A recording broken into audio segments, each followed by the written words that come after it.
എല്ലാ പ്രേക്ഷകർക്കും നമസ്കാരം. ഇന്നത്തെ ഏറ്റവും പ്രധാനപ്പെട്ട വാർത്തയിലേക്കാണ് നമ്മൾ ആദ്യം തന്നെ പോകുന്നത്. തലസ്ഥാന നഗരിയിൽ കലാകേളിക്ക് അരങ്ങുണരുകയാണ്. 63ാമത് സംസ്ഥാന സ്കൂൾ കലോത്സവത്തിന്റെ പ്രധാന വേദിയായ MT നിലയിൽ മുഖ്യമന്ത്രി പിണറായി വിജയൻ തിരിതെളിയിക്കും. വിവരങ്ങളുമായി ഇപ്പോൾ കാളിദാസൻ, സൂര്യഗായത്രി എന്നിവരൊക്കെ നമ്മുടെ കൂടെ ചേരുന്നുണ്ട്. ആദ്യം തന്നെ കാളിദാസനിലേക്കാണ്.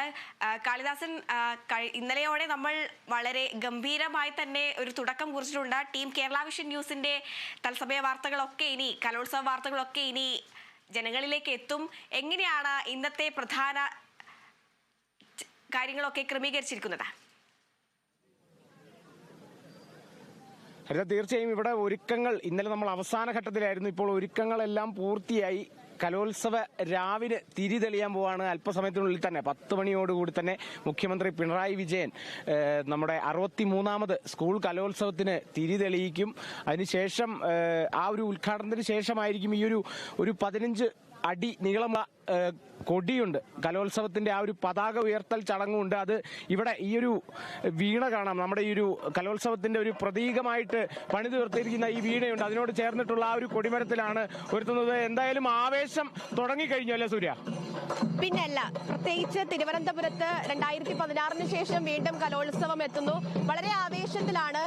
മന്ത്രിമാരൊക്കെ ആദ്യഘട്ടത്തിൽ ചില സംശയങ്ങളൊക്കെ പറഞ്ഞിട്ടുണ്ടായിരുന്നു. കാരണം തിരുവനന്തപുരത്തിനെ സംബന്ധിച്ചിടത്തോളം എല്ലാ ദിവസവും പരിപാടിയാണ്. എന്തെങ്കിലും ഒക്കെ ഒരു പരിപാടി ഉണ്ടാവും. അപ്പോൾ തിരുവനന്തപുരത്തുകാരെ സംബന്ധിച്ചിടത്തോളം ഈ പരിപാടികളെന്ന് പറയുന്നത് അത് എല്ലാ ദിവസവും അവർ പങ്കെടുത്തുകൊണ്ടിരിക്കുന്നു, എല്ലാ ദിവസവും അവർ കണ്ടുകൊണ്ടിരിക്കുന്നു. അതുകൊണ്ട് തന്നെ കലോത്സവം എന്ന് പറയുമ്പോൾ അവിടേക്ക് ജനങ്ങൾ വലിയ രീതിയിൽ ഒഴുകിയെത്തുമോ എന്നൊരു ആശങ്ക മിനിസ്റ്റർ അടക്കം വലിയ രീതിയിൽ പ്രകടിപ്പിച്ചിട്ടുണ്ടായിരുന്നു. പക്ഷെ എന്നെ സംബന്ധിച്ചിടത്തോളം ഞാൻ തിരുവനന്തപുരത്തുകാരിയാണ്.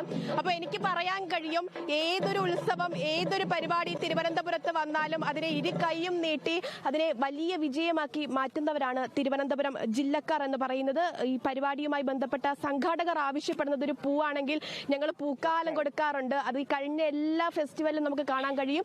ആ ഒരു ജനപങ്കാളിത്തം അത് 63ാമത് സംസ്ഥാന സ്കൂൾ കലോത്സവത്തിലും ഉണ്ടാകും എന്ന കാര്യത്തിൽ യാതൊരുവിധ സംശയവുമില്ല. കാളിദാസ് പറഞ്ഞതുപോലെ 9 മണിയോടുകൂടി നമ്മുടെ പൊതുവിദ്യാഭ്യാസ ഡയറക്ടർ ഈ രുദ്രവീണയ്ക്ക് സമീപം നൽകിയിട്ടുള്ള പതാക ഉയർത്തുന്നതോടു കൂടിയാണ് ഔദ്യോഗികമായിട്ട് കലോത്സവത്തിന്റെ ഉദ്ഘാടനം ഒക്കെ നടക്കുന്നത്. അതിനുശേഷം 10 മണിക്ക് മുഖ്യമന്ത്രി പിണറായി വിജയൻ അടക്കം ഉദ്ഘാടനം ചെയ്തുകൊണ്ട് സമ്മേളനങ്ങൾ ആരംഭിക്കും.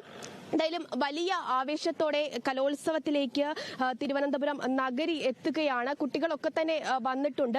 മറ്റൊരു ഉദ്ഘാടന സമ്മേളനവുമായി ബന്ധപ്പെട്ട് മറ്റൊരു പ്രധാനപ്പെട്ട കാര്യം പറയാനുള്ളത് എന്താണെന്ന് വെച്ചാൽ, ഇത്തവണ സ്വാഗത ഗാനത്തിനൊപ്പം വെള്ളാർമല സ്കൂളിലെ കുട്ടികൾ അവർ അതിജീവന നൃത്തം ചവിട്ടുന്നുണ്ട്. തീർച്ചയായും. കാരണം ഇത്തവണ ആ ഒരു അതിജീവനത്തിന്റെ ആ ഒരു വഴിയാണ് അവർ കാണിക്കുന്നത്. അല്ലെങ്കിൽ അവർ അതിജീവിച്ച ആ ഒരു പാത കാണിക്കുക എന്നുള്ളതാണ്. അല്ലെങ്കിൽ കേരളം കണ്ടിട്ടുള്ളതാണ്. കേരളം ആ ഒരു സമൂഹത്തോടൊപ്പം, അല്ലെങ്കിൽ അത്തരത്തിലൊരു ദുരന്തത്തിൽപ്പെട്ട ഒരു സമൂഹത്തോടൊപ്പം നമ്മളൊപ്പം നിന്നതാണ്. അത് നമ്മൾക്കിപ്പോൾ അത് അവർ നേരിട്ട് കാണിച്ചു തരികയാണ്. അല്ലെങ്കിൽ അവരെങ്ങനെയാണ് അതിനെ അതിജീവിച്ചത്, അവരുടെ അതിജീവനത്തിന് ശേഷമുള്ള അവരുടെ നാളുകൾ, അല്ലെങ്കിൽ അവരിപ്പോൾ ആ ഒരു അവരുടെ ഊർജം, അതിജീവനത്തിനായി അവർക്ക് ലഭിച്ച ഒരു ഊർജം നമുക്കിന്ന് അല്പസമയത്തിനുള്ളിൽ തന്നെ കാണാൻ സാധിക്കും. ഉദ്ഘാടനത്തോടു കൂടി തന്നെ കാണാൻ സാധിക്കും. അതേപോലെ മത്സരങ്ങളിലേക്ക് തന്നെ പോകുമ്പോൾ ഇപ്പോൾ ഈ കൊല്ലമാണ് ഗോത്രകലകളെല്ലാം വന്നത്. 5 ഗോത്രകലകൾ പുതുതായി ഉൾപ്പെടുത്തിയിട്ടുണ്ട്. അതെല്ലാവരും കാണാനായിട്ട് കാത്തിരിക്കുകയാണ്. ഇന്നലെ നമ്മുടെ ഇത് കൂടെ തന്നെ പോയി നെടുമങ്ങാട് സ്കൂളിലെ അധ്യാപകൻ കലേഷ് സാറും അതേപോലെ തന്നെ അദ്ദേഹത്തിന്റെ കുട്ടികളെല്ലാം മംഗലം കളിയുടെ അവർ പഠിപ്പിച്ചെടുത്തത്. അപ്പൊ തന്നെ നമുക്ക് കൃത്യമായി മനസ്സിലാവുന്നു കേരളത്തിന്റെ ആ ഒരു വൈവിധ്യം എന്ന് പറയുന്നത്. കാസർഗോഡ് ഉള്ള, അല്ലെങ്കിൽ കാസർഗോഡിലെ പ്രാദേശികമായിട്ടുള്ള ഒരു കലയെ അത് അവതരിപ്പിച്ചത് നെടുമങ്ങാട്ടെ കുട്ടികൾ, അത് പഠിപ്പിച്ചത് അവിടുത്തെ അധ്യാപകൻ. അപ്പൊ തന്നെ എങ്ങനെയാണ് നമ്മുടെ കേരളത്തിന്റെ വൈവിധ്യം ഇങ്ങനെ പരന്ന് കിടക്കുന്നതെന്നുള്ളത് ഏറ്റവും വ്യക്തമാണ്. അത് മാത്രമല്ല, ഈ ഒരു 5 ഗോത്രകലകൾ മാത്രമല്ല, ഇന്ന് തന്നെ പ്രധാനപ്പെട്ട കുറെ ഇനങ്ങൾ ഇവിടെ തന്നെയുണ്ട്. അല്ലെങ്കിൽ ഇന്നത്തെ ആദ്യ ദിനം തന്നെ നടക്കുന്നുണ്ട്. സെൻട്രൽ സ്റ്റേഡിയത്തിൽ തന്നെ ആദ്യം ഈ ഒരു ഉദ്ഘാടനത്തിന് ശേഷം മോഹിനിയാട്ടം, അല്ലേ? മോഹിനിയാട്ടം നടക്കുന്നു. മാത്രമല്ല എനിക്ക് തോന്നുന്നു ഭരതനാട്യം, ഇന്നും ഭരതനാട്യം ഉണ്ട്. ഭരതനാട്യം ഉണ്ട്. അതേപോലെ മറ്റ് വേദികൾ 25 വേദികളിൽ ഒന്ന് ഊട്ടുപുരയാണ്. അത് അവിടെ മത്സരമില്ല, അവിടെ ഞങ്ങളുടെ മത്സരമാണ്. ഊട്ടുപുര അത് പ്രത്യേകിച്ച് എടുത്തു പറഞ്ഞു. അത് ഊട്ടുപുരയെ കുറിച്ച് പറയുമ്പോൾ ഇന്ന് 7:45 മുതലാണ് ആദ്യ പ്രഭാത ഭക്ഷണം കുട്ടികൾക്ക് കൊടുത്തു തുടങ്ങുകയാണ്. ഇന്നലെ രാത്രി മുതൽ തന്നെ ഊട്ടുപുര സജീവമായിരുന്നു. പക്ഷെ ആ പ്രഭാത ഭക്ഷണം കൊടുത്തുകൊണ്ട് ഇന്ന് ഊട്ടുപുര സജീവമാവുകയാണ്. പഴയിടം പതിവ് പോലെ തന്നെ രുചി വിളമ്പാനായിട്ട് എത്തിയിട്ടുണ്ടായിരുന്നു. വലിയ ഒരുക്കങ്ങൾ ഈ നമ്മുടെ ഊട്ടുപുരയിൽ അടക്കം നമ്മൾ കണ്ടിട്ടുണ്ടായിരുന്നതാണ്. വലിയ ഊട്ടുപുരയൊക്കെയാണ് കുട്ടികൾക്ക് വേണ്ടി തയ്യാറായിരിക്കുന്നത്. സ്പെഷ്യൽ ഐറ്റംസ് ഒക്കെ തന്നെ കുട്ടികൾക്ക് വിളമ്പും എന്ന കാര്യത്തിൽ പഴയിടം ഇന്നലെ തന്നെ ഉറപ്പൊക്കെ നൽകിയിട്ടുണ്ടായിരുന്നു. പഴയിടത്തിന്റെ അവിടെ വ്യത്യസ്ത തരത്തിലുള്ള രുചികൾ അത് ഭക്ഷണത്തിലൂടെ വിളമ്പുമ്പോൾ വിവിധ വേദികളിലായിട്ട് 25ഓളം വേദികളിലായിട്ട് കലാരുചികൾ അത് ആളുകളിലേക്ക് എത്തിക്കുകയാണ് നമ്മുടെ കുട്ടികളെന്ന് പറയുന്നത്. എന്തായാലും എല്ലാവരും അതിന്റെ ഒരുക്കങ്ങളൊക്കെ നടത്തിക്കഴിഞ്ഞിട്ടുണ്ട്. സ്വാഗതഗാനത്തിന്റെ ഒരുക്കങ്ങളിലൂടെ ആ കുട്ടികൾ പോകുന്നു. വലിയ ആവേശത്തോടെ തിരുവനന്തപുരം ജില്ല 63ാമത് സംസ്ഥാന സ്കൂൾ കലോത്സവത്തിനെ വരവേൽക്കാൻ തയ്യാറായി കഴിഞ്ഞു. ഇന്നലെ നമ്മൾ വരുന്ന സമയത്ത്, ഇന്നലെ നമ്മൾ വൈകുന്നേരം മംഗലംകളിയുടെ ആ സമയത്തൊക്കെ ഇതൊക്കെ പടുത്തുയർത്തുന്ന കാണിച്ചായിരുന്നു. കാരണം ഇതിന്റെ ബാക്കിലുള്ള ആ ഒരു താങ്ങ് ഇതൊക്കെ പൊക്കുന്ന കണ്ടായിരുന്നു. ഇന്നിത് മൊത്തം റെഡിയായി. അതാണ് ഇന്നലെ രാത്രിയോടെയാണ്, രാത്രിയല്ല അതും കഴിഞ്ഞ് ഒരുപാട് താമസിച്ചു എന്ന് പറയാം. അത്രയും നേരം ഇവിടെ ഈ ഒരു കലോത്സവം മനോഹരമാക്കാനുള്ള ക്രമീകരണങ്ങളെല്ലാം നടന്നു. നമുക്ക് അകത്തോട്ട് പോവാം. അകത്തോട്ട് പോയി കഴിഞ്ഞാൽ അകത്തും സജ്ജീകരണങ്ങളെല്ലാം തയ്യാറായി. ഇനിയിപ്പോ അതിഥികളെല്ലാം വന്നാൽ മതി. മുഖ്യമന്ത്രി അടക്കമുള്ള അതിഥികളുണ്ട്, അവരൊക്കെ എത്തിയാൽ മതി. അതിനുശേഷം എല്ലാവരും കാത്തിരിക്കുന്നത് ഈ ഉദ്ഘാടനം കഴിഞ്ഞ് മത്സരങ്ങളിലേക്ക് കടക്കാനാണ്. നിരവധി മാതാപിതാക്കളാണെങ്കിലും അല്ലെങ്കിൽ കുട്ടികളാണെങ്കിലും അവർ ആ ഒരു മത്സര ചൂടി നിൽക്കുക, അല്ലെങ്കിൽ ഒരുപാട് അത്രയും ടെൻഷൻ നിൽക്കുക. നമ്മൾ ഇന്നലെ രേണുക നമ്മളോടൊപ്പം ഉണ്ടായിരുന്നു. രേണുക പറഞ്ഞായിരുന്നു ഈ കഴിഞ്ഞ ഇതിന് മുമ്പത്തെയൊക്കെ വന്ന സമയത്തൊക്കെ വരുമ്പം ഉദ്ഘാടനം എങ്ങനെയെങ്കിലും കഴിയണം, അല്ലെങ്കിൽ നമ്മുടെ മത്സരം എങ്ങനെയെങ്കിലും ഒന്ന് കഴിയണം. ആ ഒരു ടെൻഷനിലാണ് എപ്പോഴും. ആ ഒരു ടെൻഷൻ, നമ്മുടെ മത്സരം എപ്പോഴാണ്, അല്ലെങ്കിൽ നമ്മുടെ മത്സരത്തിന്റെ ഫലം എങ്ങനെയാണ്, നമ്മുടെ സ്കൂളിന് പോയിന്റ് ഉണ്ടോ, നമ്മുടെ ജില്ലയ്ക്ക് പോയിന്റ് ഉണ്ടോ. ഇപ്പം അല്പസമയം മുമ്പ് തിരുവനന്തപുരത്തുകാരുടെ ആതിഥേയ മര്യാദയൊക്കെ പറഞ്ഞു. ഞാൻ വേണമെങ്കിൽ ഒന്ന് കട്ടക്ക് നിൽക്കുക. ഞാൻ കോഴിക്കോടുകാരനാണ്. കോഴിക്കോട്ടുകാരെ ഈ ആതിഥേയ മര്യാദയിൽ കോഴിക്കോട്ടുകാരെ വല്ലാൻ ആരുമില്ലെന്ന് വിശ്വസിക്കുന്ന ആളാണ് ഞാൻ. എന്നാലും കുഴപ്പമില്ല. പറയണോ? വേണ്ട, തൽക്കാലം മെല്ലെ പറഞ്ഞു പോവാം നമ്മൾ എന്തായാലും. പക്ഷെ ഈ കപ്പിന്റെ കാര്യത്തിൽ കോഴിക്കോടൊന്ന് മുൻതൂക്കം കേട്ടോ. കഴിഞ്ഞ തവണ കണ്ണൂരിന്ന് അടിച്ചു പോയെന്നേ ഉള്ളു. ഇത്തവണ കോഴിക്കോട് പിടിക്കും, അത് വേറെ കാര്യം. തിരുവനന്തപുരത്തുകാരിയോട് ചോദിച്ചാൽ ഞാൻ ഉറപ്പായിട്ടും തിരുവനന്തപുരം പിടിക്കുമെന്നേ പറയൂ. കാരണം ഞങ്ങൾ ആതിഥേയത്വം വഹിക്കുന്നു. അപ്പൊ ഇത്തവണ കപ്പ് കിട്ടിയ ഞങ്ങൾക്ക് അത് ഇരട്ടി മധുരമാണ്. അതിൽ ഒരു സംശയമില്ല. അതിനുവേണ്ടി ഞങ്ങളുടെ പിള്ളേരൊക്കെ സെറ്റായി നിൽക്കുന്നുണ്ട്. പക്ഷേ ഞങ്ങളെ സംബന്ധിച്ചിടത്തോളം 14 ജില്ലകളിൽ നിന്ന് എത്തുന്ന കുട്ടികളും അത് ഒരുപോലെയാണ്. അവരുടെ കലാപ്രകടനങ്ങൾ അത് ഒരേ രീതിയിൽ നമ്മൾ പ്രേക്ഷകർക്ക് മുന്നിൽ എത്തിക്കും. നമ്മുടെ ഫുൾ ടീമുണ്ട്. അവരൊക്കെ വരുന്ന വഴിയിൽ നമുക്ക് പരിചയപ്പെടാം എന്നുള്ളതാണ്. നമ്മുടെ ഈ പ്രധാന വേദിയെക്കുറിച്ച് പറയുകയാണെങ്കിൽ ഭാരതപ്പുഴ എന്നാണ് വേദിക്ക് പേരിട്ടിട്ടുണ്ടായിരുന്നത്. അതിനുശേഷമാണ് നമ്മുടെ പ്രിയപ്പെട്ട MGയുടെ വിടവാങ്ങലൊക്കെ ഉണ്ടായിരുന്നത്. തുടർന്ന് MGയോടുള്ള അനുസ്മരണത്തിന്റെ പശ്ചാത്തലത്തിൽ വേദിയുടെ പേര് മാറ്റുകയായിരുന്നു. നിള MG എന്നാണ് ഇപ്പോൾ നമ്മുടെ സെൻട്രൽ സ്റ്റേഡിയത്തിന്റെ പേരെന്ന് പറയുന്നത്. ഇവിടേക്ക് കടന്നു വരുന്ന ഓരോരുത്തരും MG അനുസ്മരിച്ചുകൊണ്ടാണ് കടന്നു വരുന്നത് എന്നുള്ളതാണ്. കലോത്സവം നടക്കുമ്പോൾ വലിയ ഒരു നഷ്ടം കൂടി സംഭവിച്ചുകൊണ്ടാണ് നമ്മൾ ഈ കലോത്സവത്തിലേക്ക് കടക്കുന്നത് എന്നുള്ളതാണ്. എന്തായാലും വലിയ മറ്റൊരു പ്രധാനപ്പെട്ട കാര്യം പറയാനുള്ളത്, ഇത്തവണ പ്രതിഷേധങ്ങളൊക്കെ തന്നെ നടത്താൻ അനുവദിക്കില്ല എന്നത് സർക്കാർ നേരത്തെ തന്നെ പറഞ്ഞിട്ടുണ്ട് എന്നതാണ്. അതുപോലെ വിധി നിർണയത്തിൽ എന്തെങ്കിലും സംശയമുണ്ടെങ്കിൽ നിങ്ങൾ നിയമപരമായി പൊയ്ക്കോ, വേദിക്ക് മുന്നിലിരുന്ന് സമരമോ മറ്റോ പ്രതിഷേധങ്ങളോ പാടില്ല എന്ന് നിങ്ങളുടെ കുട്ടികളുടെ സ്വന്തം മന്ത്രി അപ്പൂപ്പൻ പറഞ്ഞിട്ടുണ്ട്. അതുകൊണ്ട് തന്നെ വിധി നിർണയവുമായി ബന്ധപ്പെട്ട് എന്തെങ്കിലുമൊക്കെ തർക്കങ്ങൾ ഉണ്ടെങ്കിൽ അത് കുട്ടികൾ ഒന്ന് സൂക്ഷിച്ചോണം. അധ്യാപകരും അടുത്ത മേളയിൽ വിലക്ക് ഏർപ്പെടുത്തുമെന്നതാണ് മന്ത്രി ഉൾപ്പെടെയുള്ളവർ പറഞ്ഞിട്ടുള്ളത്. എപ്പോഴും മത്സര ബുദ്ധിയോടെ എടുക്കുക എന്നുള്ളതാണ് എപ്പോഴും. നമ്മൾ അതിലൊരു സംഘർഷത്തിലേക്കോ ഇതൊന്നും കടക്കേണ്ട കാര്യമില്ല. പക്ഷെ ഇത്തവണ നമ്മുടെ കുട്ടികൾക്ക് അറിയാം. ഇപ്പൊ ഇതെല്ലാം വാർത്തകളാണെങ്കിലും ഇതെല്ലാം കൃത്യമായിട്ട് വായിക്കുന്നതാണ്. നമ്മളൊന്നും കൂടെ ഒന്ന് പറഞ്ഞതേ ഉള്ളൂ. അപ്പം നമുക്ക് ഈ സ്റ്റേജിലേക്ക് നോക്കുമ്പോൾ, ഈ സ്റ്റേജ് പെട്ടെന്ന് നമ്മൾ നോക്കിക്കഴിഞ്ഞാൽ സാധാരണ നമ്മളൊരു ഇതേപോലെ ഒരു വലിയൊരു പന്തലൊക്കെ കെട്ടി കഴിയുമ്പോൾ നടുക്കായിട്ട് കുറെ തൂണുകളൊക്കെ കാണാം. ഇതിലിപ്പോൾ അങ്ങനെ തൂണുകളോ അങ്ങനെ സെപ്പറേറ്റ് ചെയ്യുന്ന തരത്തിലുള്ള അങ്ങനെ തൂണുകളൊന്നുമില്ല. ഇതൊരു പ്രത്യേക ജർമ്മൻ ടെക്നോളജി ആണെന്ന് ഞാൻ കേട്ടെ. അപ്പം അങ്ങനത്തെ ഒരു സെറ്റപ്പാണ് ഇവിടെ ഇപ്പം ഒരുക്കിയിരിക്കുന്നത്, അല്ലെങ്കിൽ അങ്ങനെ ഒരു വേദിയാണ് ഇവിടെ ഒരുക്കിയിരിക്കുന്നത്. എനിക്ക് തോന്നുന്നു 15,000-ത്തിലധികം കാണികൾക്ക് ഇരിക്കാൻ പറ്റിയൊരു സൗകര്യം ഇവിടെ ഉണ്ടല്ലേ? ഉണ്ട്, തീർച്ചയായിട്ടും. അതുപോലെ തന്നെ മഴ പെയ്യുന്ന സമയത്ത് നമുക്കിത് അടയ്ക്കാം എന്നാണ് ഈ സ്റ്റേജ് കെട്ടിയ ആൾക്കാരൊക്കെ പറഞ്ഞിട്ടുണ്ടായിരുന്നത്. യാതൊരുവിധ ബുദ്ധിമുട്ടും ഈ കലോത്സവം കാണാൻ എത്തുന്നവർക്കായാലും അതുപോലെ തന്നെ മത്സരാർത്ഥികളായാലും നേരിടേണ്ടി വരില്ല എന്നുള്ള കാര്യം നേരത്തെ തന്നെ ഉറപ്പ് നൽകിയിട്ടുണ്ടായിരുന്നു. തിരുവനന്തപുരത്ത് കലോത്സവം നടക്കുന്നത് കൊണ്ട് തന്നെ പൊതുവിദ്യാഭ്യാസ വകുപ്പ് മന്ത്രിയുടെ സ്വന്തം ജില്ലയിൽ കലോത്സവം നടക്കുന്നത് കൊണ്ട് തന്നെ യാതൊരുവിധ പാളിച്ചയും ഈ കലോത്സവവുമായി ബന്ധപ്പെട്ട് ഉണ്ടാകരുത് എന്ന നിർബന്ധം ആദ്യം മുതൽ തന്നെ മിനിസ്റ്റർക്ക് ഉൾപ്പെടെ ഉണ്ടായിരുന്നു. മേയർ ഉൾപ്പെടെയുള്ളവർ അത്തരത്തിലുള്ള പരിശ്രമങ്ങളൊക്കെ ആയിട്ടാണ് പോയിരുന്നത്. എത്രയോ നാളുകൾക്ക് മുന്നേ തുടങ്ങിയ ഒരുക്കങ്ങളൊക്കെ ആയിരുന്നു എന്നുള്ളതാണ്. ഈ കലോത്സവവുമായി ബന്ധപ്പെട്ട് പറയുമ്പോൾ, കലയുമായി ബന്ധപ്പെട്ട് പറയുമ്പോൾ നേരത്തെ കാളിദാസ് പറഞ്ഞതുപോലെ ഇന്നലെ രാത്രി ഏറെ വൈകി സ്റ്റേജ് കെട്ടിയവരാണ്. കാരണം അവർക്കുള്ളിലും ഒരു കലയുണ്ട് എന്നുള്ളതാണ്. ഈ സ്റ്റേജിന്റെ നിർമ്മാണത്തെ കുറിച്ച് പറഞ്ഞാലും എല്ലാത്തിലും കലയുടെ ഒരു അംശമുണ്ട്. ഇനിയിപ്പോൾ നമ്മൾ ഈ 25 വേദികളിലും തലസ്ഥാനത്ത് പൊതുവെയും ഏത് മുക്കിനും മൂലയിലും നോക്കിയാലും ആരുടെ നടത്തത്തിലും ഇരിപ്പിലും നോക്കിയാലും ഒരു കലയുടെ ഒരു ഉണ്ടാവും എന്ന കാര്യത്തിൽ യാതൊരുവിധ സംശയമില്ല എന്നുള്ളതാണ്. നമ്മുടെ കാളിദാസനും ഒരു കലാകാരനാണ്. പാട്ടൊക്കെ നിങ്ങൾ കേട്ടിട്ടുണ്ടാവും. ഇപ്പൊ ഒരു പാട്ട് പാടാൻ തോന്നുന്നുണ്ടോ? ഇപ്പം ഒരു 10 പാട്ട് പാടാൻ തോന്നുന്നുണ്ട്. എത്ര എണ്ണം വേണമെങ്കിലും നമുക്ക് അടുപ്പിച്ച് നിന്ന് പാടാം. എന്തായാലും നമുക്ക് വേണമെങ്കിൽ ഒരു പാട്ടിൽ അങ്ങോട്ട് പോവാം അല്ലേ? നമുക്കപ്പം ആദ്യം ഇന്നലെ രസം എന്താണെന്ന് വെച്ചാൽ ഇന്നലെ നമ്മൾ വേറെ കൂടെ കൂടിയപ്പോൾ നമ്മുടെ ജില്ലാ പഞ്ചായത്ത് പ്രസിഡന്റ് ഉണ്ടായിരുന്നു. എനിക്ക് പെട്ടെന്ന് ആ പാട്ട് എപ്പോഴും ഓർമ്മ വരുന്നത്, ആവേശത്തിലെ പാട്ട്. നമുക്ക് വേണമെങ്കിൽ അതിൽ നിന്ന് തുടങ്ങാം, ഒരു വൈബ് ആയിക്കോട്ടെ. നാടിൻ നന്മകനെ പൊന്മകനെ മുത്തായവനെ മിന്നും സൂര്യനും ചന്ദ്രനും ഒന്നായവനെ കാലം കാത്തുവച്ച രക്ഷകനെ സംഹാരകനെ ഞങ്ങൾ കണ്ണനായി വന്നവനെ ഭയമേ മാറിപ്പോ നീ കണ്ണൻ വന്നാൽ കുമ്പിട്ടുന്നില്ല ഇരുട്ടിൽ സിറ്റി വാഴും രാജാവുക്ക് എല്ലാരും സുല്ല ഇവനെ തൊഴുവാന എന്നും ജനത്തിരക്ക് കാലം എടുത്തു വെച്ച സ്വർഗം പോലും അണ്ടർ വേൾഡ് ഇല്ലുമിനാണ്ടി ഇല്ലുമിനാണ്ടി അണ്ണൻ കളി നാടൻ കൊലമല്ലു മീനാണ്ടി. പോരെ, ഇനിയുണ്ട് പാട്ടുകളൊക്കെ കുറെ.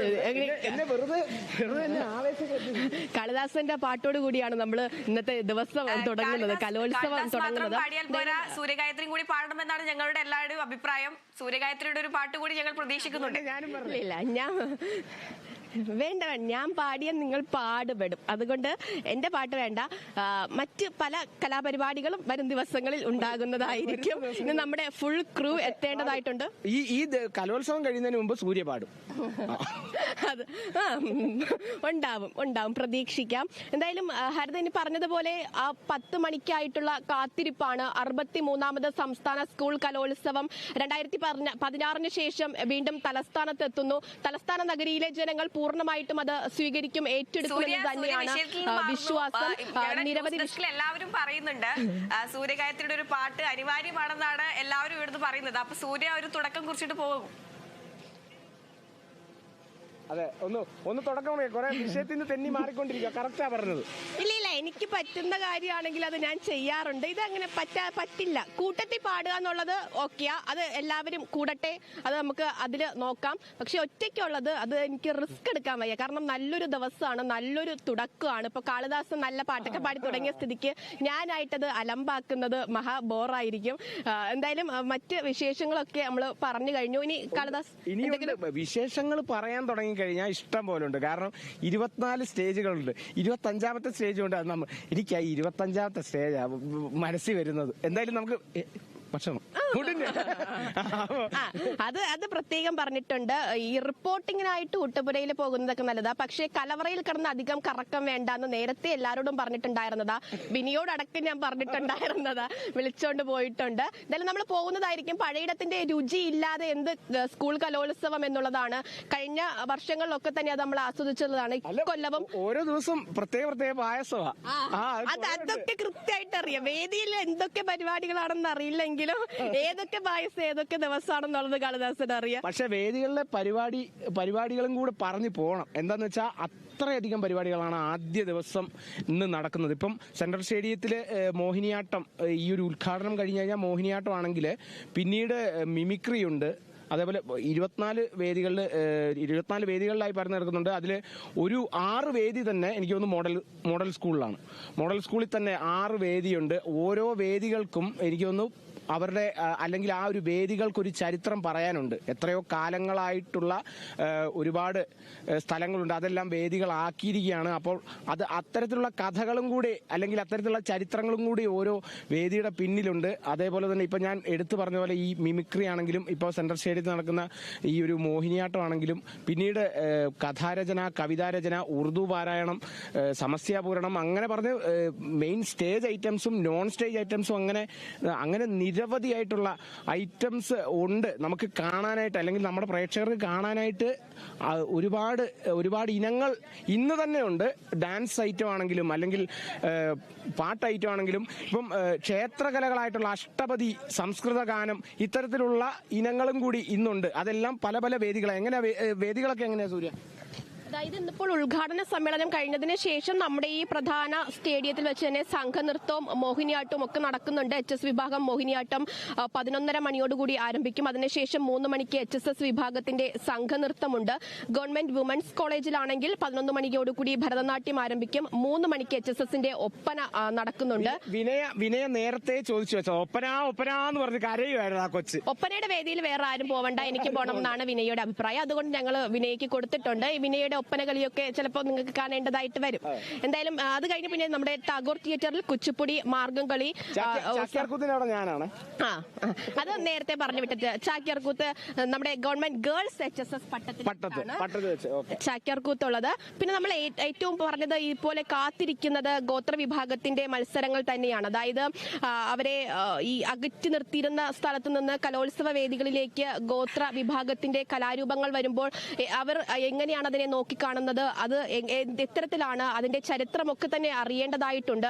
ആ ഗോത്ര കലാകളൊക്കെ തന്നെ നടക്കുന്നത് നിശാഗന്ധി ഓഡിറ്റോറിയത്തിൽ വെച്ചാണ്. ഇന്നിപ്പോൾ മംഗലം കളിയാണ് ഇന്ന് ഗോത്ര വിഭാഗത്തിന്റെ മത്സരമായിട്ട് നടത്തപ്പെടുന്നത് എന്നുള്ളതാണ്. എല്ലാ മത്സര ഇനങ്ങളും ഇന്നിപ്പോൾ ഉണ്ട് എന്നുള്ളതാണ്. മോണോ ആക്ടൊക്കെ ശിശുക്ഷേമ സമിതി ഹാളിൽ വെച്ച് 4 മണിക്കാണ് മോണോ ആക്ടിന്റെ പരിപാടികൾ നടക്കുന്നത്.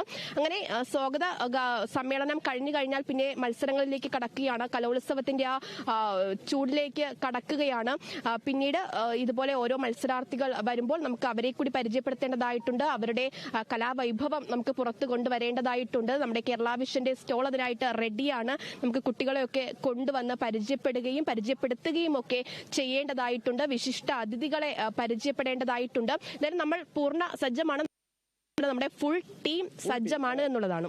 അതെ, എന്തായാലും ഇനിയുള്ള കാത്തിരിപ്പെന്ന് പറയുന്നത് ആ ഒരു ഉദ്ഘാടന ചടങ്ങാണ്. ഉദ്ഘാടന ചടങ്ങിൽ തന്നെയായിരിക്കും അല്ലേ ആ വെള്ളാർമല സ്കൂളിലെ കുട്ടികളുടെ ആ ഒരു പരിപാടി ഉണ്ടാവുക. അതിനുശേഷം മത്സരങ്ങളെല്ലാം ആരംഭിക്കും. മോഹിനിയാട്ടമാണെങ്കിലും പ്രധാന വേദിയിൽ മോഹിനിയാട്ടത്തിൽ ആരംഭിക്കും. രണ്ടാമത്തെ വേദിയിലേക്ക് വരുമ്പോൾ ഭരതനാട്യം ഒക്കെ തുടങ്ങുന്നു. പിന്നീട് മിമിക്രി തുടങ്ങുന്നു. ചാക്യാർകൂത്ത്, നങ്ങ്യാർകൂത്ത്, അതേപോലെ ഞാൻ നേരത്തെ സൂചിപ്പിച്ച പോലെ തന്നെ അറബനമുട്ട്, മൂന്നാമത്തെ വേദിയിൽ അറബനമുട്ട്, ഇങ്ങനെ വൈവിധ്യങ്ങളായിട്ടുള്ള നിരവധി കേരളത്തിന്റെ തനതായ കലാരൂപങ്ങളുടെ ഒരു മത്സരം അല്ലെങ്കിൽ ആ ഒരു പോരാട്ടം, അതൊക്കെയാണ് നമ്മൾ തേടുന്ന നിധി എന്ന് പറയുന്നത്. നമ്മൾ അത്തരത്തിലുള്ള നിധിക്കായുള്ള പോരാട്ടമാണ് നമ്മൾ നടത്തിക്കൊണ്ടിരിക്കുന്നത്. ആ പോരാട്ടത്തിന് ടീം കേരള വിഷൻ ന്യൂസ് പൂർണ്ണ സജ്ജരാണ് എന്ന് തന്നെ പറയാം. ഹരിത കാളി, അതേസമയം തന്നെ ഇപ്പോൾ ഇന്നത്തെ വിവരങ്ങളൊക്കെ നിങ്ങൾ പറഞ്ഞു. കഴിഞ്ഞ ദിവസം മേയർ നമ്മളോട് ഒരു കാര്യം പറയുകയുണ്ടായി. ഒരു കലോത്സവം എന്ന് പറയുമ്പോൾ അതിൻ്റെ ഒരു ടീം വർക്കാണ് അതിന്റെ മെയിൻ പ്രധാന ഘടകം എന്ന് പറയുന്നത് പറഞ്ഞു. അപ്പോൾ കലോത്സവത്തിന്റെ ദിവസങ്ങൾക്ക് മുൻപേ അല്ലെങ്കിൽ മാസങ്ങൾക്ക് മുൻപേ എല്ലാവരും പ്രാക്ടീസൊക്കെ തുടങ്ങി അതിന്റെ ഒരു ആഘോഷത്തിലേക്ക് ഇങ്ങനെ അടുത്തുകൊണ്ടിരിക്കുന്ന ഒരു സമയമായിരിക്കും. അതുപോലെ നിങ്ങൾക്കും പറയാനുണ്ടാകുമല്ലോ, നിങ്ങളുടെ ഒരു കലോത്സവ അനുഭവമൊക്കെ പങ്കുവെക്കാനുണ്ടാകും. സൂര്യഗായത്രിയുടെയും കാളിദാസിന്റെയും കലോത്സവ അനുഭവങ്ങൾ എങ്ങനെയാണ്, പങ്കുവെക്കാമോ? എൻ്റെ കലോത്സവ അനുഭവങ്ങളിലേക്ക് വരുമ്പോൾ ഞാൻ CBSE സ്കൂളിലാണ് ഞാൻ പഠിച്ചത്. അപ്പം എൻ്റെ കലോത്സവ അനുഭവങ്ങൾ എന്ന് പറയുമ്പോൾ നമ്മുടെ ഈ ഒരു കലോത്സവ ഓർമ്മകളല്ല, പക്ഷേ എൻ്റെ ഓർമ്മകൾ എന്ന് പറയുന്നത് ഞാൻ കണ്ടിട്ടുള്ള ആദ്യമായി കാണുന്ന കലോത്സവം എന്ന് പറയുന്നത് കോഴിക്കോട് നടക്കുന്ന കലോത്സവമാണ്. എനിക്ക് തോന്നുന്നു ഞാൻ വളരെ ചെറുതായിരുന്ന സമയത്താണ്, വളരെ ചെറുതെന്നല്ല, 5ാം ക്ലാസ് 6ാം ക്ലാസ് ആ ഒരു സമയമാണ്. ആ ഒരു സമയത്താണ് ഞാൻ ആദ്യമായിട്ട് കലോത്സവങ്ങൾ കാണുന്നത്. ഇതേപോലെ നേരത്തെ സൂര്യ പറഞ്ഞ പോലെ വലിയ വലിയ പ്രതിഷേധങ്ങൾ നടന്ന സമയമായിരുന്നത്. ആ പ്രതിഷേധങ്ങളൊക്കെ കണ്ട് ഞാനിങ്ങനെ കണ്ണ് തള്ളിയിരുന്നിട്ടുണ്ട്. ഇതാണോ കലോത്സവം? എനിക്ക് കാരണം അന്ന് എൻ്റെ ചേച്ചിയൊക്കെ അന്ന് മത്സരിക്കുന്നുണ്ടായിരുന്നു. എൻ്റെ അതായത് കസിനായിട്ടുള്ള ചേച്ചിയൊക്കെ അന്ന് മത്സരിക്കുന്നുണ്ടായിരുന്നു. അന്ന് ഒപ്പന മത്സരത്തിലും ഒക്കെ അന്ന് മത്സരിക്കുന്നുണ്ടായിരുന്നു. അതൊക്കെയായിരുന്നു എൻ്റെ ഓർമ്മകൾ എന്ന് പറയുന്നത്. കോഴിക്കോട് നടന്ന കലോത്സവങ്ങളൊക്കെ ഒട്ടുമുക്കാലും ഞാൻ കണ്ടിട്ടുണ്ട്. ഇപ്പം പിന്നീട് മറ്റൊരു ജില്ലയിൽ നടക്കുന്ന ഒരു കലോത്സവം ഞാൻ ആദ്യമായിട്ടാണ് കാണാൻ വരുന്നത്. ഇപ്പോൾ തിരുവനന്തപുരത്ത്, കഴിഞ്ഞ കൊല്ലത്തും എനിക്ക് കാണാൻ പോകാൻ പറ്റിയിട്ടില്ല. ഇതിപ്പോൾ എനിക്ക് റിപ്പോർട്ട് ചെയ്യാൻ സാധിച്ചു. ഇപ്പം മറ്റൊരു ജില്ലയിൽ നടക്കുന്ന ഒരു കലോത്സവം ഞാൻ ആദ്യമായിട്ടാണ് കാണുന്നത്. ഇതിന് 2 കൊല്ലം മുമ്പത്തെ കണ്ടിട്ടുള്ള ഏറ്റവും അവസാനത്തെ കലോത്സവം 2 കൊല്ലം മുമ്പ് കോഴിക്കോട് നടന്നതാണ്. കാരണം കോഴിക്കോട് വന്നു കഴിഞ്ഞാൽ നമ്മൾ പോകുന്നുള്ള കാര്യം ഉറപ്പാണ്, അല്ലെങ്കിൽ അവിടുത്തെ ആൾക്കാർ പോകുന്നുള്ള കാര്യം ഉറപ്പാണ്. ഇത് പറയുമ്പം സൂര്യയുടെ ഉള്ളിൽ എന്തോ പറയുന്നുണ്ട്, ഇവരെന്താ പറഞ്ഞു വരുന്നതെന്ന് മനസ്സിലായി. വളഞ്ഞ് അവസാനം കോഴിക്കോട്ടേക്ക് എത്തുന്നു.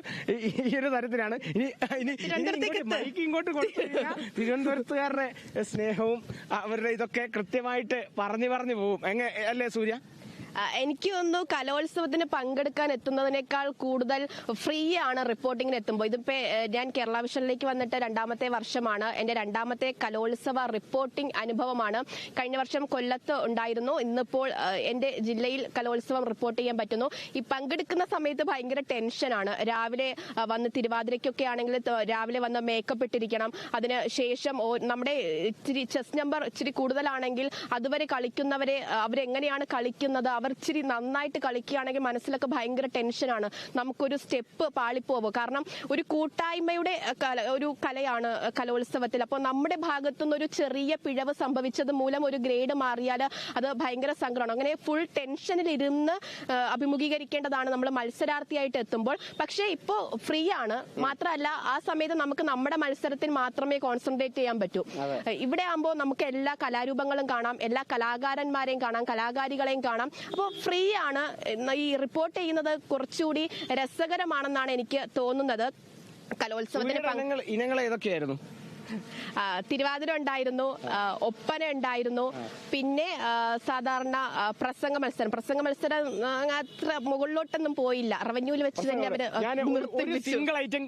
സിംഗിൾ ഐറ്റത്തിന്റെ പേര് കിട്ടാൻ വേണ്ടി കാത്തിരിക്കുവായിരുന്നു. കാരണം ഒപ്പന പറഞ്ഞു കഴിഞ്ഞാൽ കളിക്കാൻ പറ്റില്ല, ടീം വേണമെന്നൊക്കെ. ഇന്നലെ മേയർ നൈസായിട്ട് നമ്മളെടുത്ത് നൂരിയതാ. കാരണം ഗ്രൂപ്പ് ഐറ്റം ആയതുകൊണ്ട് നമുക്ക് ഒറ്റയ്ക്ക് കളിക്കാൻ പറ്റത്തില്ല.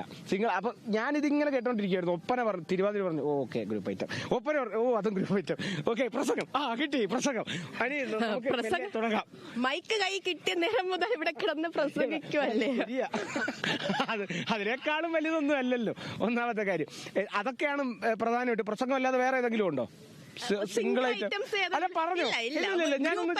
മാത്രം. പിന്നെ ഉള്ളത് സംഘഗാനം, ദേശഭക്തി ഗാനം. അത് ഞാനും ഉണ്ടായിരുന്നു. ദേശഭക്തി ഗാനം ഞാൻ നേരത്തെ പറഞ്ഞു. ഈ കലോത്സവമല്ല, CBSE ആണ് ഞാൻ പഠിച്ചത്. അപ്പം അത്തരത്തിലുള്ള ഓർമ്മകളാണ്. ഞാൻ കൂടുതലും ദേശഭക്തി ഗാനം, സംഘഗാനം, അതേപോലെ നാടൻ പാട്ട്, ഗ്രൂപ്പ് ഐറ്റംസ് അതാണ്. പിന്നെ ഞാൻ സിംഗിൾ ഐറ്റംസ് കുറെ ഉണ്ടായിരുന്നു കേട്ടോ. ലളിതഗാനം, അതേപോലെ പദ്യം ചൊല്ലൽ, സംസ്കൃത ഗാനം, അഷ്ടപതി, പിന്നീട് കഥകളി സംഗീതം ഒക്കെ ഞാൻ മത്സരിച്ചിട്ടുണ്ട്. ഇത്തരത്തിലുള്ള കുറെ ഇനങ്ങൾ ഉണ്ടായിരുന്നു. ഞാൻ ഒരു സമയത്ത് ഞാൻ താരമായിരുന്നു സ്കൂളില്. അത് പറയാനില്ലേ? കേരള വിഷന്റെ താരാണല്ലോ. ഇനി പല കലകളും പുറത്തെടുക്കാനുള്ളതേ ഉള്ളൂ. പാട്ടിന്ന് തുടങ്ങിയതേ ഉള്ളൂ. ഇനി പലതും കാണേണ്ടി വരുമെന്നുള്ളതാണ്. ഞാൻ രേണുകയുടെ ഡാൻസ് ഉണ്ടായിരുന്നു മംഗലം കളിക്ക്. ഞങ്ങള് കലേഷ് സാറും ഞങ്ങളെല്ലാരും കൂടെ, നമ്മുടെ കേരള വിഷൻ ന്യൂസ് പ്രേക്ഷകരുണ്ട്. ആ സമയം സൂര്യ ഇല്ലായിരുന്നു. ഇല്ലെങ്കിൽ നമുക്ക് എല്ലാവർക്കും കൂടെ ഒരു 1.5 ഡാൻസ് അവിടെ വെക്കായിരുന്നു. അപ്പൊ ഇഷ്ടം പോലെ സമയം ഡാൻസും പാട്ടും നാടകവും ഒക്കെ കാണേണ്ടി വരും എന്നുള്ളതാണ്. അതാണ് ഈ നാടകമൊക്കെ തന്നെയാണ് ഇന്നുള്ളത്. ഏറ്റവും ആദ്യ ദിനം തന്നെ നാടകമാണെങ്കിലും, അതേപോലെ ഞാൻ നേരത്തെ സൂചിപ്പിച്ച പോലെ തന്നെ ഈ ഒരു ഗോത്ര കലകൾ ഈ കൊല്ലമാണ് ആദ്യമായിട്ട് വരുന്നത്. ആ മത്സരങ്ങളും ആദ്യം ഇന്ന് മംഗലം കളിയാണ് ഇന്നുള്ളത്. അതേ വേദിയിൽ തന്നെ എനിക്ക് തോന്നുന്നു 6ാമത്തെ വേദിയിലോ 7ാമത്തെ വേദിയിലോ ആണ്. അത് നമുക്ക് കൃത്യമായിട്ട് നമുക്ക് ഇനിയുള്ള ഗോത്രകലകൾ 15ാമത്തെ വേദിയിലാണ്. ആ ഒരു 15ാമത്തെ വേദിയിൽ ഗോത്രകലകൾ മാത്രമേ ഉള്ളൂ ഈ ഒരു 5 ദിവസവും. കാരണം 5 ദിവസവും 5 ഗോത്രകലകളാണ്. ഇന്ന് മംഗലം കളിയാണെങ്കിൽ നാളെ പണിയ നൃത്തം, അല്ലെങ്കിൽ പളിയ നൃത്തം, പിന്നീട് മലപ്പുലയാട്ടം, ഇരുള നൃത്തം, അങ്ങനെ ഇങ്ങനത്തെ ഗോത്രകലകളാണ് 15ാമത്തെ വേദികളിൽ. അവസാന വേദികളിലേക്കൊക്കെ പോകുമ്പോൾ, അല്ലെങ്കിൽ 19, 20, 21, 22 അങ്ങോട്ടൊക്കെ പോകുമ്പോൾ കൂടുതലും എഴുത്ത് ഇനങ്ങളാണ്. കഥാരചന, കവിതാരചന, പദ്യരചന, സമസ്യാപൂരണം, അങ്ങനത്തെ കുറെ ഇനങ്ങളാണ് എന്തായാലും ഇനി 19 തൊട്ട് 24 വരെയുള്ള വേദികളിലേക്ക് എന്തായാലും ഉള്ളത്. എന്തായാലും നമുക്ക് ഈ ഒരു ഉദ്ഘാടനം കഴിഞ്ഞിട്ട് വേണം നമുക്ക് മത്സരങ്ങളെല്ലാം കഴിഞ്ഞു പോകാൻ. അതിനു മുമ്പ് നമുക്ക് ചായ കുടിക്കണം, അതുണ്ട്. അത് പിന്നെ ഭക്ഷണം കഴിക്കണം. ഇങ്ങനെയും കുറെ പ്ലാൻ ഉണ്ട്. എന്തായാലും പഴയടത്തിന്റെ ഞാൻ ഇതുവരെ കഴിച്ചിട്ടില്ല കേട്ടോ, പഴയടത്തിന്റെ ഭക്ഷണം. എല്ലാരും എന്നോട് പറഞ്ഞു, രേണുക എന്നോട് പറഞ്ഞു പഴയടത്തിന്റെ ഭക്ഷണം ഒന്ന് കഴിക്കണം. ഇത്തവണ കഴിച്ചിട്ട് നമ്മൾ പോകുന്നുള്ളൂ. അത് കൺഫേം എന്തായാലും കഴിക്കും. ആദ്യം ഇനി അടുത്ത നമ്മൾ കലവറയിലേക്ക് പോകണം. നമുക്ക് അതിനു മുമ്പ് ഇനിയും പ്രേക്ഷകർക്ക് ഇനിയും കുറെ കാര്യങ്ങൾ അറിയാനുണ്ട്. അവർക്ക് വേണ്ടി നമുക്ക് കുറെ കൊടുക്കാനുണ്ട്. ആദ്യം പഴയടത്തിന്റെ കയ്യിൽ നിന്ന് നമ്മൾ കുറച്ച് വാങ്ങി നമ്മളൊന്ന് ഊർജ്ജസ്വലരായിട്ട് വേണം ആ ഒരു ഊർജ്ജം നേരെ എടുത്ത് പ്രേക്ഷകരിലോട്ട് കൊടുക്കാൻ. പുത്തരിക്കണ്ടത്താണ് നമ്മുടെ ഊട്ടുപുരയുള്ളത്. കൃത്യസമയത്ത് പോവേണ്ടതായിട്ടുണ്ട്. അത് നേരത്തെ തന്നെ നിർദ്ദേശം നൽകിയിട്ടുണ്ടായിരുന്നതാണ്. പ്രഭാത ഭക്ഷണമൊക്കെ ഏത് സമയത്താണ്, ആ സമയത്ത് ചെല്ലുന്നവർക്ക് മാത്രമേ ഭക്ഷണം കിട്ടൂ എന്നുള്ളതാണ്. കാരണം നിരവധി ആൾക്കാർ അവരെല്ലാവർക്കും ഉണ്ടാക്കി കൊടുക്കുന്നുണ്ട്. പക്ഷേ പിന്നീട് അത് അടുത്ത ഭക്ഷണ സമയത്തേക്ക് വരുമ്പോഴത്തേക്കും ഭയങ്കര തിരക്കും, അല്ലെങ്കിൽ അവർക്ക് തന്നെ സജ്ജീകരണങ്ങൾ ഒരുക്കാൻ ഒരു ബുദ്ധിമുട്ടൊക്കെ ഉള്ളത് കൊണ്ടാണ് ഈ കൃത്യസമയത്ത്, ഈ പറഞ്ഞിട്ടുള്ള സമയത്തിനുള്ളിൽ തന്നെ എല്ലാവരും എത്തി ഭക്ഷണം കഴിക്കണം എന്നൊരു നിർദ്ദേശം നേരത്തെ തന്നെ നൽകിയിട്ടുള്ളത്. എല്ലാ കാര്യത്തിലുമുണ്ട്. ഇപ്പോൾ മത്സരത്തിലാണെങ്കിൽ 4മതൊരു വിളി ഉണ്ടാകില്ല കാളിദാസ്. അതൊരു പ്രധാനപ്പെട്ട കാര്യമാണ്. 3 തവണയാണ് മത്സരാർത്ഥികളെ വിളിക്കുന്നത്. അതിനുള്ളിൽ തന്നെ എത്തുക, അവരുടെ കലാപ്രകടനം കാഴ്ചവെക്കുക എന്നുള്ളതാണ്. 4മതൊരു വിളി ഇത്തവണ ഇല്ല എന്നുള്ള കാര്യം നേരത്തെ തന്നെ പറഞ്ഞിട്ടുണ്ടായിരുന്നു. അപ്പോൾ ഈ നിർദ്ദേശങ്ങളൊക്കെ തന്നെ നേരത്തെ എടുത്ത് വെക്കുക എന്നുള്ളതാണ്. അത് കൃത്യമായിട്ട് ഈ മത്സരത്തിനോടൊപ്പം ഈ അതിന്റെ തയ്യാറെടുപ്പിനോടൊപ്പം തന്നെ നടത്തുക എന്നുള്ളത് ഏറ്റവും പ്രധാനപ്പെട്ട കാര്യം കൂടിയാണ്. അത് അധ്യാപകരും അതുപോലെ തന്നെ വിദ്യാർത്ഥികളും ഒക്കെ തന്നെ ഒന്ന് ശ്രദ്ധിച്ചേക്കണം. അത് മറക്കാനേ പാടില്ല എന്നുള്ളതാണ്. നേരത്തെ തന്നെ വേദികളിലേക്ക് എത്തിച്ചേരുക. എന്തായാലും ഉള്ളില് ടെൻഷൻ ഉണ്ടാവും. അവരുടെ മത്സരങ്ങൾ നടക്കാൻ പോകുന്നു, അല്ലെങ്കിൽ ഇപ്പോൾ അല്പസമയത്തുള്ളിൽ മത്സരം വരും എന്നൊക്കെ പറയുമ്പം അത്തരത്തിലുള്ള ടെൻഷനുകളും കൂടാണ് ഈ കലോത്സവം എന്ന് പറയുന്നത്. കാരണം ടീച്ചർമാരാണെങ്കിലും എനിക്ക് നല്ല ഓർമ്മയുണ്ട്. ഞാൻ ഈ കലോത്സവങ്ങളിലൊക്കെ ഈ മത്സരിച്ചുകൊണ്ടിരിക്കുന്ന സമയത്ത് നമ്മുടെ ടീച്ചർമാർ നമ്മുടെ കൂടെ ഉണ്ടാവും. അല്ലെങ്കിൽ ഇപ്പം പാട്ടിനങ്ങളാണെങ്കിൽ നമ്മുടെ സൗണ്ട് പോവാതിരിക്കുക, നമ്മുടെ ശബ്ദം പോവാതിരിക്കാൻ നമുക്ക് ഇങ്ങനെ നമ്മളെ ഇങ്ങനെ താലോലിച്ച് കൊണ്ടു നടക്കും. അതേപോലെ മറ്റ് ഗ്രൂപ്പ് ഇനങ്ങളാണെങ്കിലും ഒക്കെ താലോലിച്ച് കൊണ്ടു നടക്കും. ആ ഒരു സമയമാവുമ്പം ഈ ടീച്ചർമാരുടെ മട്ടങ്ങ് മാറും. പിന്നെ ഒരു ടെൻഷനാണ്. പിന്നെ അവർ ടെൻഷൻ പുറത്ത് കാണിക്കത്തില്ല, നമ്മളെ കൂടെ ടെൻഷൻ ആക്കണം. എന്നാലും ആ ടെൻഷൻ നമുക്ക് കറക്റ്റ് അറിയാം. വന്നിട്ട് മക്കളെ നോക്കിയാക്കണേടാ, അതെ കൃത്യമായിട്ട് ചെയ്യണേടാ, ഇത് പാടില്ല എന്നുള്ളതാണ് എന്റെ അഭിപ്രായം. കാരണം കുട്ടികൾ ചിലപ്പോ ഭയങ്കര ധൈര്യമായിട്ട് നമുക്ക് പൊളിക്കാന്നൊക്കെ പറഞ്ഞ് നിൽക്കുമായിരിക്കും. ഈ അധ്യാപകരും കൂടെ വരുന്ന രക്ഷിതാക്കളും ടെൻഷനാക്കി കുട്ടികളെ കൂടി ടെൻഷൻ ആക്കരുത് എന്നതാണ് ഏറ്റവും പ്രധാനപ്പെട്ട കാര്യം. അത് അവർ സ്റ്റേജിലേക്ക് പോകുമ്പോഴും തിരിച്ചിറങ്ങി വന്നാലും ഇൻ കേസ് എന്തെങ്കിലും ഒരു മിസ്റ്റേക്ക് അവരുടെ ഭാഗത്തുനിന്ന് ഉണ്ടായാലും അവരെ ടെൻഷൻ ആക്കരുത്, അവരെ പഴി പറയരുത് എന്നുള്ളതാണ്. അവരവരുടെ മാക്സിമം എടുത്ത് സംസ്ഥാന സ്കൂൾ കലോത്സവമാണ്. അവരവരുടെ സ്കൂളിലും സബ് ജില്ലയിലും ജില്ലയിലും ഒക്കെ തന്നെ പ്രകടനം കാഴ്ചവെച്ച് മികച്ച മത്സരാർത്ഥികളായിട്ട് സംസ്ഥാന കലോത്സവത്തിന് എത്തുകയാണ്. എന്ത് തന്നെ ഗ്രേഡ് കിട്ടിയാലും അവർ ഇപ്പോഴേ വിജയിച്ചു കഴിഞ്ഞു എന്നുള്ളതാണ്. പിന്നെ അതിന്റെ പേരിൽ ഒരു ടെൻഷൻ കുട്ടികൾക്ക് ഉണ്ടാക്കരുതെന്നത് തന്നെയാണ് ഏറ്റവും പ്രധാനപ്പെട്ട കാര്യം. അതുപോലെ തന്നെ ഈ നേരത്തെ പറഞ്ഞതുപോലെ ഉള്ള പ്രതിഷേധങ്ങൾ, സമരങ്ങൾ സ്വാഭാവികമായിട്ട് ഒരു കലോത്സവം കായികമേളയൊക്കെ നടക്കുമ്പോൾ അത് ഉണ്ടാവുന്നതാണ്. പക്ഷേ കർശനമായിട്ടുള്ള ഒരു നടപടിയിലേക്ക് സർക്കാർ എത്തുന്നു, പൊതുവിദ്യാഭ്യാസ വകുപ്പ് എത്തുന്നു. അപ്പോൾ അത് പരമാവധി ഒഴിവാക്കാൻ നോക്കുക, നിയമപരമായിട്ട് ഉള്ള കാര്യങ്ങൾ വഴി തർക്കങ്ങളിലൊക്കെ തന്നെ പരിഹരിക്കുക എന്നുള്ളതാണ് ഒരു പ്രധാനപ്പെട്ട കാര്യം. അതെ, ഏറ്റവും പ്രധാനം അതാണ്. കാരണം അത്തരത്തിലുള്ള നടപടികളൊക്കെ സ്വീകരിച്ചിട്ടുണ്ട്. ഇത്തരത്തിലുള്ള ടെൻഷനുകൾക്കൊന്നും സ്ഥലമില്ല, സമയമില്ല. ഓരോ മത്സരങ്ങളും പെട്ടെന്ന് അതിവേഗത്തിൽ തീർക്കുക, അന്നത്തെ ആ ഒരു പരിപാടികളെല്ലാം വളരെ മനോഹരമായി കൃത്യനിഷ്ഠയോടെ തീർക്കുക, അത്തരത്തിൽ തീർക്കാനുള്ള നടപടികളൊക്കെ സർക്കാർ കൃത്യമായി പാലിച്ചിട്ടുണ്ട്. എന്തായാലും ഇത്തരത്തിലുള്ള ടെൻഷൻ ഇല്ലാതെ ഒരു കലോത്സവം ഇല്ല. ഏറ്റവും പ്രധാനം എനിക്കിപ്പോൾ പെട്ടെന്ന് പറഞ്ഞു വന്ന പോലെ, കാരണം ഇപ്പോൾ ടീച്ചർമാർ നമുക്ക് തരുന്ന ഒരു ടെൻഷൻ, അല്ലെങ്കിൽ ആ ഒരു സമയത്ത് അവരായിട്ട് നമ്മളെ ടെൻഷൻ അടിപ്പിക്കില്ല, പക്ഷെ അവരുടെ ആ ഒരു പറച്ചിലിൽ നിന്ന് നമുക്ക് മനസ്സിലാവും. അതേപോലെ വേറെ ടെൻഷൻ തരുന്ന വേറൊരു സംഭവം എന്താണെന്ന് വെച്ചാൽ, ഇപ്പം നമ്മൾ പാടിക്കഴിഞ്ഞെന്ന് വെച്ചോ, നമ്മൾ സ്റ്റേജ് കയറി ഇതിറങ്ങി നമ്മൾ ബാക്കി ഉള്ളവരുടെയൊക്കെ കേൾക്കാതിരിക്കുക, സൈഡിൽ നിന്ന് ഒരാൾ നേരെ വന്ന് പറയും, ഓ ഇപ്പൊ പാടുന്ന അടിപൊളിയാ കേട്ടോ, ഇവർക്ക് തന്നെ ഫസ്റ്റ് പോയി. അവിടെ മൊത്തം നമ്മുടെ കാറ്റും പോകുന്ന അവസ്ഥയാണ് ആ സമയത്ത്. അപ്പൊ പിന്നെ നമുക്ക് ടെൻഷനാ, അയ്യോ ഇപ്പൊ ഇവർക്കായിരിക്കുമോ ഫസ്റ്റ്. പിന്നെ ആ ഒരു അവസാനത്തെ prize, first prize goes to chess number. ഈ സമയം വരെ നമ്മുടെ ഉള്ളിൽ തീയ, നമ്മുടെ ആ ഒരു ചെസ് നമ്പർ ആണെന്ന് കേൾക്കുന്ന സമയം വരെ നമുക്ക് ഈ ടെൻഷനാണ്. കാരണം അത്രയും ആൾക്കാരുണ്ട്, കാരണം അവരുടേതായ ഒരു വിലയിരുത്തലുണ്ട്, കാണികളുടെ ഒരു വിലയിരുത്തൽ കേൾക്കണം കേട്ടോ, ഗംഭീരമാണ്. കാരണം ചില കാണികള് അത്രയധികം നന്നായിട്ട് അവർക്ക് ഈ ഒരു ഇനത്തെക്കുറിച്ച് നല്ലോണം അറിയായിരിക്കും.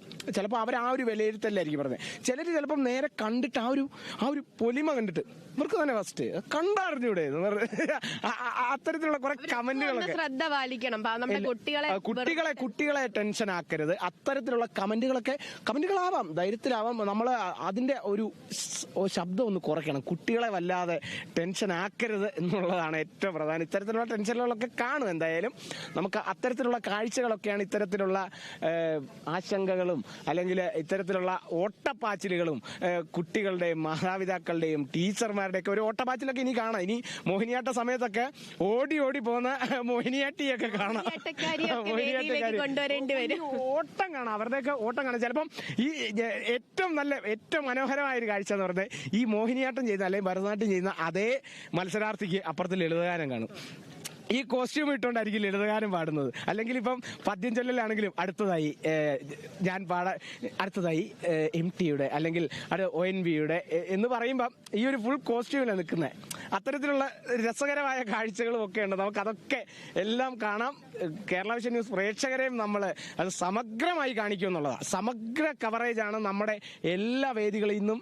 നല്ല ഇനങ്ങളും അല്ലെങ്കിൽ അവരുടെ മത്സരത്തിന് വേണ്ടിയുള്ള തയ്യാറെടുപ്പുകളും അവരുടെ എന്തൊക്കെയാണ് അവർ ചെയ്യുന്നത്, എന്തൊക്കെയാണ് അവർ കൊണ്ടുവന്നിട്ടുള്ള പുതുമകൾ എന്നുള്ളതെല്ലാം നമ്മൾ ഇനിയുള്ള മണിക്കൂറുകൾ ഇനി അതിനു വേണ്ടിയിട്ടുള്ള ഓട്ടപ്പാച്ചിലാണ്. ഇനി മണിക്കൂറുകൾ മാത്രമല്ല, മിനിറ്റുകൾ മാത്രമേ ഉള്ളൂ. ഭക്ഷണമൊക്കെ കഴിച്ചിട്ട് തിരിച്ചു വരണം. വരും മണിക്കൂറുകളിലും നമുക്ക് കലോത്സവത്തിന്റെ വിശേഷങ്ങൾ അറിയേണ്ടതുണ്ട്. വരും മണിക്കൂറുകളിലും അടുത്ത ബുള്ളറ്റിലൊക്കെ നമുക്ക് കാണേണ്ടതുണ്ട്. തിരിച്ചു വരാം.